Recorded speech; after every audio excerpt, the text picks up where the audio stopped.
ఈరోజు గౌరవ ముఖ్యమంత్రి గారు సిద్ధం మహాసభకు విచ్చేసినటువంటి ప్రజానీకానికి వేదిక మీద ఉన్నటువంటి పెద్దలకి అందరికీ నా హృదయపూర్వక నమస్కారాలు తెలియజేస్తూ ఒకసారి సిద్ధం సభకి తరలి వచ్చినటువంటి జనాన్ని చూస్తే 20 సంవత్సరాలుగా ప్రత్యక్ష రాజకీయాల్లో ఉన్నటువంటి నాకు ఇది అసలు కళా నిజమా తెలియనటువంటి పరిస్థితి. ఎందుకు ఈ మాట చెప్పాను అంటే ఊర్లలో సాధారణంగా ఏదన్నా ఒక సమావేశం సభ జరిగితే బ్రతిమాలుతాం, మీరు రండి, మీరు వచ్చి కార్యక్రమాన్ని జయప్రదం చేయండి అని రకరకాలుగా. అటువంటిది మొట్టమొదటిసారిగా నా జీవితంలో మాకు రవాణా సౌకర్యం ఏర్పాటు చేయలేదని సాధారణ ప్రజానీకం అలకబోనినటువంటి ఒక్క సందర్భం ఈరోజు ఈ సిద్ధం సభ ద్వారా ఒకసారి నాకు అర్థమైందంటే జగన్మోహన్ రెడ్డి గారు చెప్పినటువంటి మాట, నేను నా హయాంలో మీ కుటుంబానికి మేలు జరిగిందని భావిస్తేనే నాకు ఓటు వేయండి అంటే ఈ రోజు ప్రజలే స్టార్ క్యాంపెయినర్లుగా మారి జగన్మోహన్ రెడ్డి గారికి అండగా నిలిచినటువంటి నేపథ్యం అని చెప్పి మీ అందరికీ సందర్భంగా తెలియజేస్తున్నాను. ఈరోజు ఎన్నికలు వచ్చాయి, చంద్రబాబు నాయుడు బయటకు వచ్చాడు.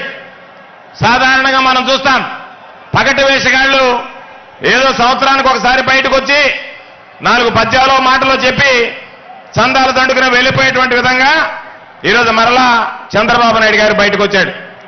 రకరకాలైనటువంటి వాగ్దానాలు చేస్తున్నాడు. నిన్నటిదాకా చంద్రబాబు ఏం చెప్పాడు? జగన్మోహన్ రెడ్డి గారికి పరిపాలన అంటే చేత కాదు, జగన్మోహన్ రెడ్డి గారికి బటన్ నొక్కడం ఒకటే తెలుసు అని చెప్పి మాట్లాడాడు. అదే చంద్రబాబు ఈరోజు నాలుక మడత పెట్టి జగన్మోహన్ రెడ్డి గారు ప్రజల కోసం ఒక్క బటన్ నొక్కితే నేను 5 బటన్లు నొక్కడానికి సిద్ధంగా ఉన్నాను అని చెప్పి మాట్లాడాడు. మొన్నదాకా ఏం మాట్లాడాడు? కరోనా కష్టకాలంలో పిల్లల్ని స్కూలుకు పంపించకపోతే ఎవడి బాబు సొమ్మని తల్లుల ఖాతాలో జగన్మోహన్ రెడ్డి గారు బటన్ నొక్కి అమ్మఒడి జమ చేశాడు అని చెప్పి అడిగాడు. ఈరోజు మొదలుపెట్టాడు. ఒక పెట్టుంటే 15,000, ఇద్దరుంటే 30,000, ముగ్గురుంటే 45,000, నలుగురుంటే 60,000 అని చెప్పాడు. ఒక్కసారి మీరు గుర్తు తెచ్చుకుంటే 2019 ఎన్నికలకు ముందు జగనన్న ఏమి చెప్పాడు, 2014 ఎన్నికలకు ముందు చంద్రబాబు ఏమి చెప్పాడు, అధికారంలోకి వచ్చిన తర్వాత చంద్రబాబు ఏమాత్రం హామీలను నిలబెట్టాడు, ఈరోజు జగన్మోహన్ రెడ్డి గారు వచ్చిన తర్వాత ఏమాత్రం హామీలు నిలబెట్టుకుంటున్నాడు అనేటువంటిది ప్రత్యక్షంగా ప్రతి ఒక్కరికి తెలిసినటువంటి విషయం.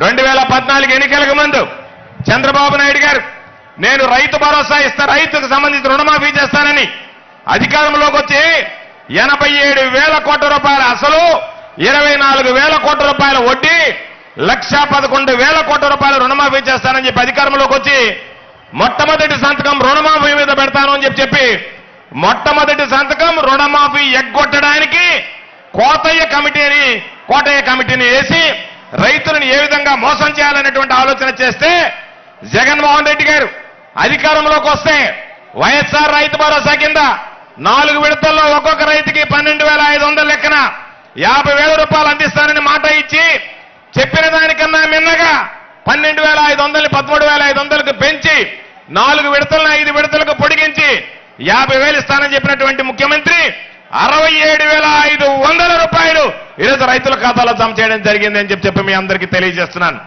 అదేవిధంగా ఈరోజు ఒక్కసారి చూస్తే రైతులకు సంబంధించి రుణమాఫీ చేశాడు చంద్రబాబు, మహిళల రుణమాఫీ అని చెప్పి మోసం చేస్తే ఈరోజు వైఎస్ఆర్ చేయూత ద్వారా 4 విడతలుగా మహిళల ఖాతాలో జమ చేశాడు, రుణమాఫీ చేశాడు.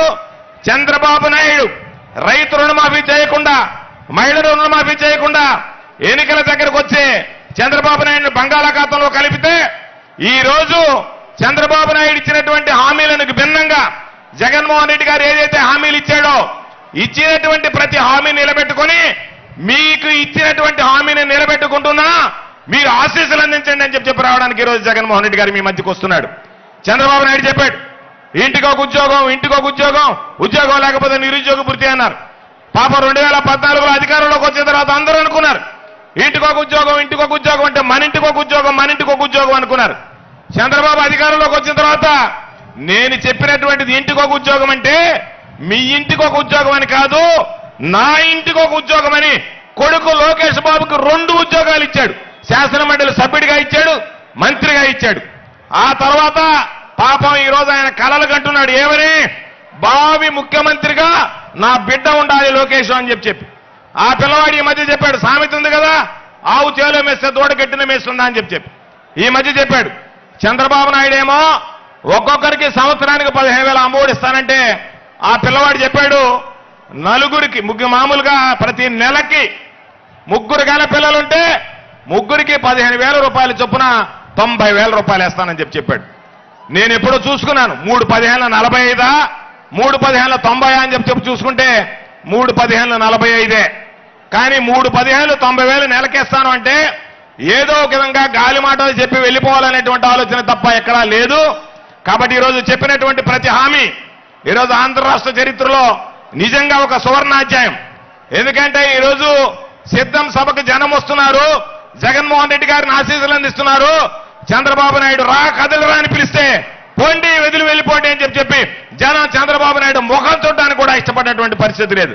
కాబట్టి నేను మీ అందరికీ చెప్తున్నా, ఎవరో ఏదో చెప్పేటువంటి మాటలు కొన్ని పచ్చ మీడియాలో చెప్పేటువంటి వాస్తవాలే కాదు. సూర్యుడు తూర్పున ఉదయిస్తాడు, పడమట అస్తమిస్తాడనేటువంటిది ఎంత వాస్తవమో 2024 ఎన్నికల్లో తిరిగి ఆంధ్ర రాష్ట్రంలో వైఎస్ఆర్ కాంగ్రెస్ పార్టీ అధికారంలోకి వస్తుంది. తిరిగి జగన్మోహన్ రెడ్డి గారి రాష్ట్రానికి ముఖ్యమంత్రిగా ప్రమాణ స్వీకారం చేస్తాడనేటువంటిది అంతే వాస్తవం అని చెప్పి సందర్భంగా మీ అందరికీ మనవి చేస్తున్నాను.